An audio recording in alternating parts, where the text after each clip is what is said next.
with your CIG TV news update. I'm Donna Bush. Thanks for joining us. We begin with information on the Interministerial Committee on Employment report. Here's Dr. Tasha Ebanks-Garcia with more.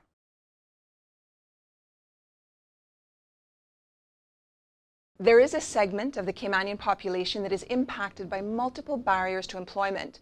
While the NWDA has over 1,000 registrants, in a recent assessment of a small group of 139 job seekers registered with the NWDA who self-identify as needing support, we found that a large percentage of them were impacted by multiple barriers to employment, and 98% of them, or 136 people, presented as not work ready.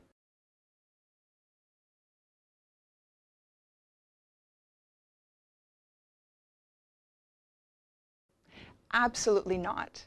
What this means is that there is a segment of the unemployed population in the Cayman Islands that requires support and services in order to assist them in becoming work ready.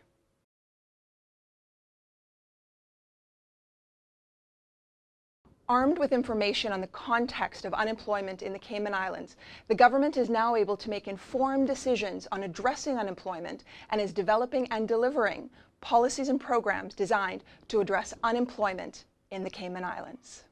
And join us in the coming weeks when we get the facts from Dr. Ebanks-Garcia on the IMCE report. Well, as the Deputy Governor's 5K run walk comes around, former Cayman 27 reporter Kevin Watler, who recently recovered from open heart surgery, is urging everyone to support the appeal to buy a new ambulance for the Cayman Islands. Watler is a member of the Cayman Heart Fund, which is running the appeal and is the chosen charity of the 2016 Deputy Governor's 5K Challenge. The Heart Fund has already raised $50,000, and a Deputy Governor's 5K Challenge aims to raise the same amount to help towards the charity's target of $150,000.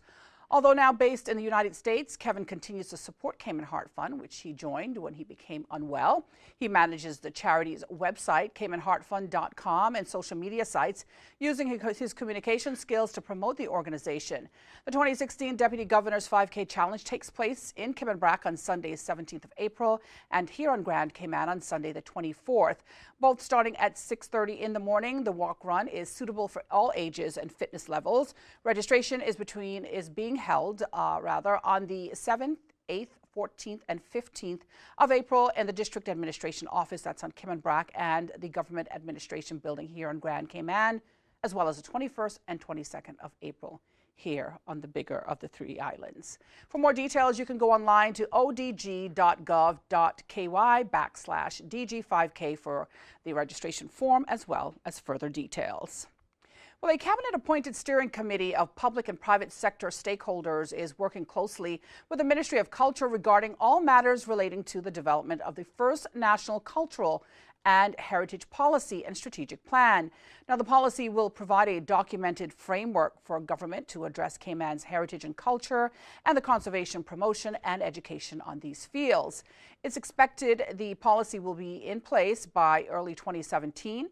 A cross-section of representatives from cultural entities, including the Cayman Catboat, National Archive, Cayman National Cultural Foundation, and the National Trust, National Museum, and the National Gallery make up the committee, which convened in February.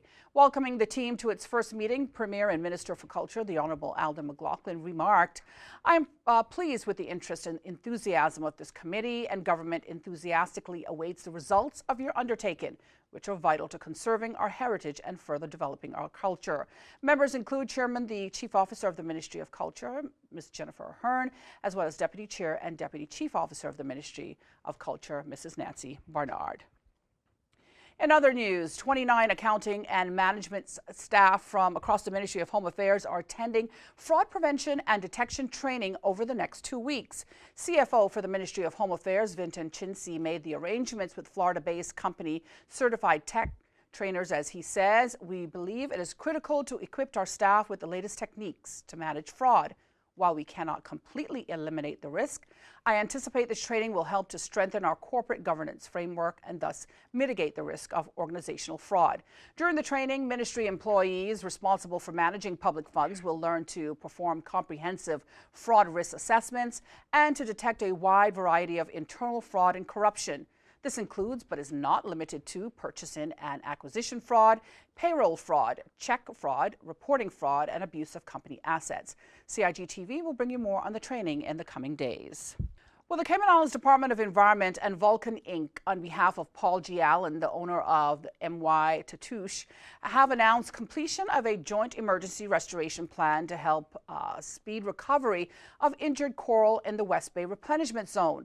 The remediation took place over 24 days, totaling approximately 300 man-hours, with the team reattaching 1,600 benthic organisms, including 429 hard corals, 955 hard corals, and 208 soft corals, and 208 soft corals and sponges. More than 30 tons of cement and sand, along with 8 tons of rubble, were used to rebuild and restabilize the impacted area. Work was completed on 28th of March under the oversight of Dr. Harold Hudson, formerly of the U.S. National Oceanic and Atmospheric Administration, or NOAA, and a world leader in restoration of coral habitats, who advised and assisted Polaris in their efforts. Both the DOE and Vulcan have worked hard to ensure that the implementation of this plan reflects the best international standards for restoring of coral habitats, and are pleased by the completion of the work and joint partnership that made it possible. Those quotes there from a recent press release. Well, if you missed our news update today, you can get all the details on our Facebook page as well as our YouTube channel. Don't forget to tune into Radio Cayman's talk shows, For the Record and Talk Today. That's week mornings and week afternoons. For now, I'm Donna Bush, thanking you for joining us, wishing you a wonderful and, of course, a very safe night, and inviting you to join me back here again on Tuesday evening. Until then, bye-bye for now.